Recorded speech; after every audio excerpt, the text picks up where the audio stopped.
Hello, beautiful angels. It's Trish Palmer here from Palmer & Palmer Specialty Hypnosis Training, working together with Canadian Hypnosis Conference and the amazing Joanne Eady. So let's talk about difficult clients today. Perhaps you're just starting out in the industry, or perhaps you've had them yourself, but I just wanted to share some stories with you today. This is not so much a tutorial, but more of a let me share my experiences with you, okay? The reason why I wanted to share my experiences with you is because there's a lot of people out there, especially so-called gurus in the industry, that just talk about the success all the time. Fantastic, I love that. But am I failing when I come across this client? No, I'm not. It's just that a lot of these people have not spoken to you about the reality of what does happen behind the scenes, and it's kind of like a brushed aside issue. So yes, I've had those clients who have not quit smoking. Yes, I've had those clients that have abused me over the phone or even inside the room. I've had people damage my property.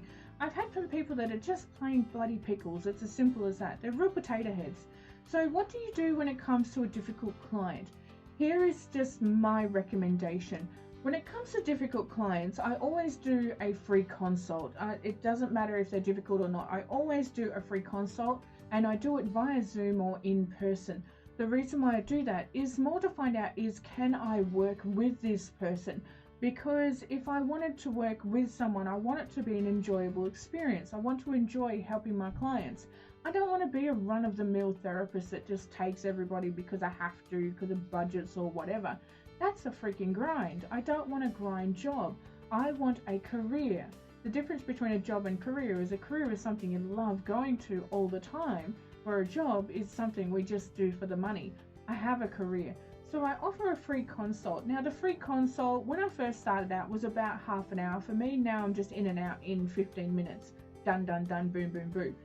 The difficult clients are ones that are going against the flow.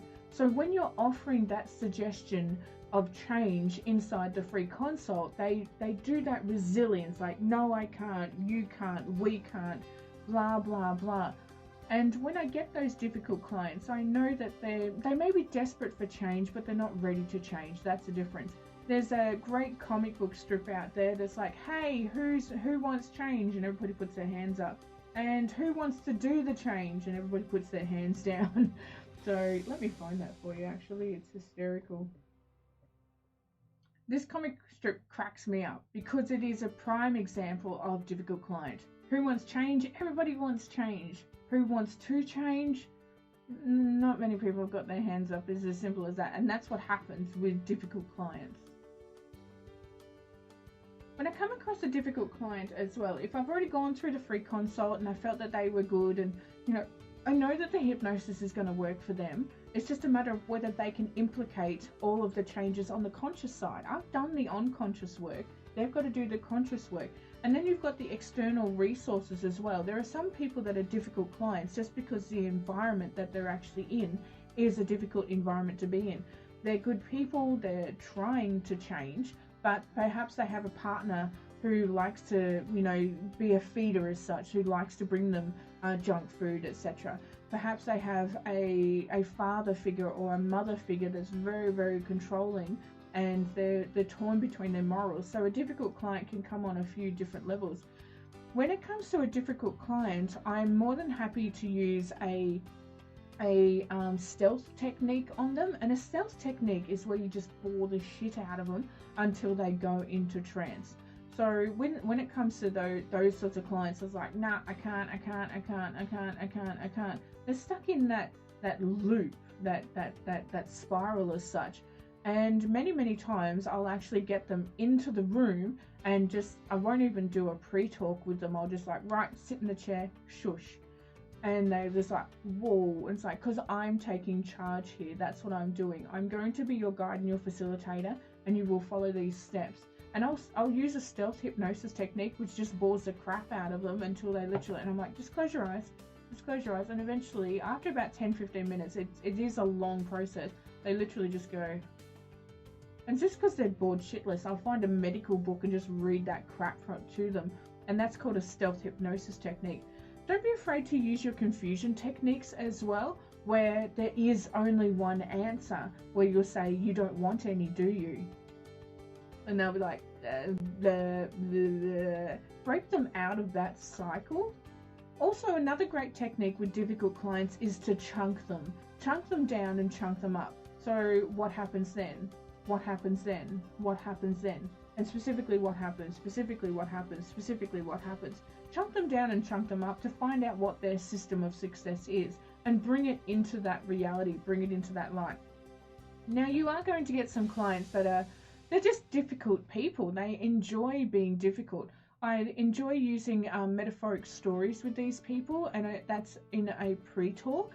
And I'll use a metaphoric story of you're fighting fire with fire, and you should be fighting, fire with water instead. Like, open up their mind to the other possibilities. But sometimes you're going to get some people that are just, they just want to blame you because they haven't lost weight, or because the hypnosis hasn't worked, or some crap like that. And when you come across those people, that's when you need to make them accountable, put them into that cause and effect stage. And don't be afraid to create leverage tasks as well. I have CBTs that I actually do, and the book is available in the description if you'd like to download that. I have CBTs for my clients to do, and if they don't do them in between sessions, I tell them, go away, come back. It's as simple as that. And that was a really, really hard bridge for me to cross when I first started my business, because I didn't want my client to hate me and then they might not come back, etc., etc., etc. And then one day I came across this client that she was in like the third session of weight loss, and then came in carrying like a 1 litre bottle of chocolate milk because it was like 40 degrees in the shade, and asked if we could put it in her fridge because she'd drink it on the way home. And I just said to her, no. I said, you take your milk. I said, you go home. I said, we are done. And it was just because like she liked being difficult. Some people will also employ you because they want to know that no one can possibly help them. And I tell my clients that, I'm like, no one can help you but you.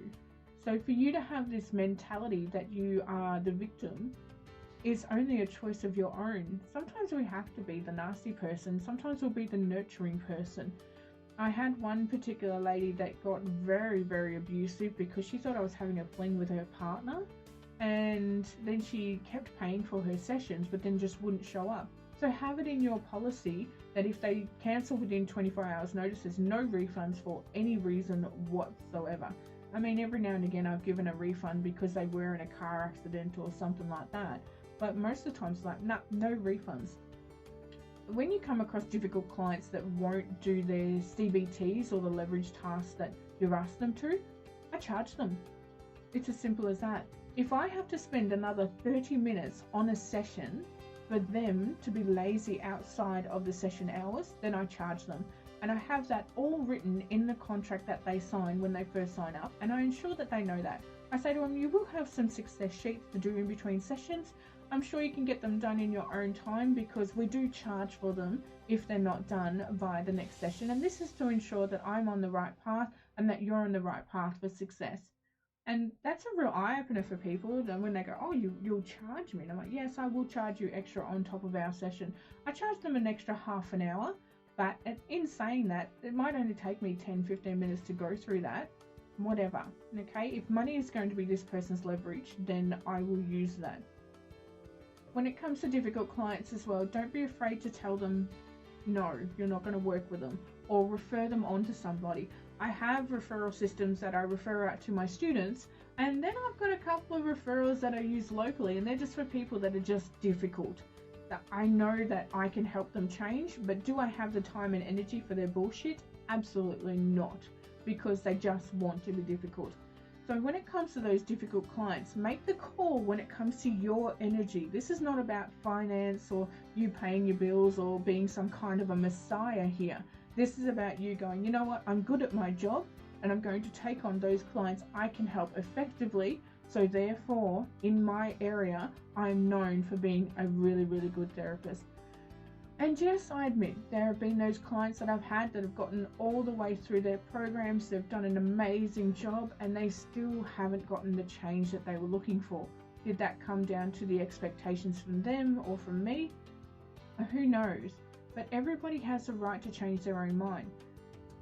With quit smoking clients, one of the key words that I use, or the key sentences that I use, I will actually say to my client, look, I can do the unconscious side, that's easy. You're the one that has to do the conscious side where you focus on your health. And I explain it all to them.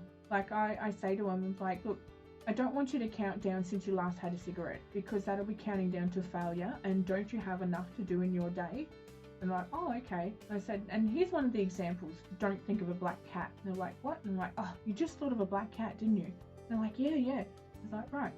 Every time I say something, you're thinking of that, whether the word do or don't is in front of it. So what I want you to do is I want you to focus on your health. I want you to focus on drinking your water. Focus on breathing the fresh air.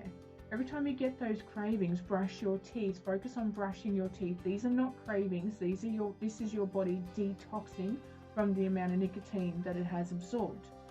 So I go through all that, and you do get some people that by the time they get to their end of their quit smoking program, the reality is, and they say this to me, I didn't really want to quit. Like, I actually still enjoy it. Good on them. Okay, they still enjoy it. That doesn't make you a bad hypnotist. That makes them a difficult client. I had one particular lady I was very disappointed in when I first started. I was all motivated and keen, and she's like, I want to quit smoking. And I was like, okay. And she's a girlfriend of mine. And anyway, she came in for the hypnosis. She quit just like that. One session, she was done. And about 4 weeks later, we went and shot some pool at the local pub here. And she slipped outside and she had a smoke. And I tapped on the window and I'm like, what's going on here? And anyway, she came in, she's like, oh, I've been trying to hide it from you for about a week now, Trish. And I'm like, what's going on? I said, you quit, that's just it. And she goes, yeah, but then I was getting fat, and smoking stopped me from getting fat. I was like, okay, no worries. So I don't take that personal. But the thing is, it's now been 4 years. Number one, she's still smoking. And number two, she's fatter than ever. So there was no analysing that.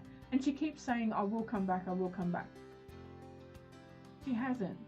I don't take on the mentality of the wills these days. I take on the mentality of, okay, I've booked, awesome. I shoot people links, I tell them to book, and that's part of the accountable process as well. I tell people to book online, and I also tell people that if they're, like, for example, I get a lot of wives that send me messages, and they're like, oh, I think my husband's got anxiety, depression, or he wants to quit smoking. And I'm like, yep, here's a link, get him to book. Or I'll say, here's my phone number, ask him to call me. They're like, oh, well, can't I book an appointment for them? And I said, it's part of accountability of change is knowing that they want to change. So please simply just ask them to ring me. Or if you'd like, I can ring them and we can have a chat. And then they'll go, oh, he's never going to ring you. And I was like, cool. So you've been, I don't say this to the person inquiring, but I know that this was going to be a difficult client, and they weren't really doing it for themselves. They were doing it because the wife had nagged at them, or the child gives them that sad look or something like that. Anything you do with the complementary therapies industry, people have to do for themselves.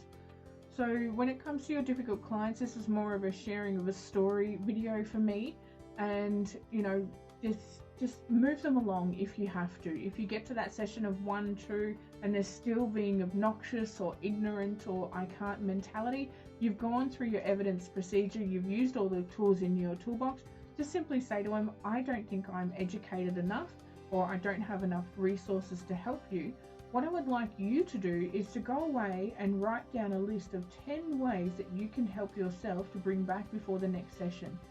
Now, if you can write down all of those 10 things and start implementing them, I'll see you in the next session. If you cannot do that, then we will stop right now and we will start again in the future at some stage. I guarantee you 99% of those clients did not come back, or they came back and they started the process for reals. So thank you so much for being here today and allowing me to share you some of my stories with difficult clients. If you're having any difficult clients, please drop them into the comments. I can always help you out. Trust me, I kind of see this as a video game now. Every time I think that I've come across every single situation, then somebody one-ups me on something. So please share your stories. I'm more than happy to have a conversation to help you out with that difficult client. Even if they're going through the hypnosis and they're doing really well, but perhaps they're having an abreaction of some sort. So let me know down in the comments.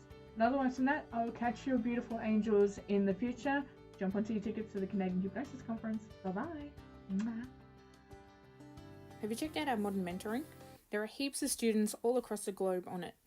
Please go and check it out now. It's all about getting your complementary business online and getting your products and services out there. Have a browse.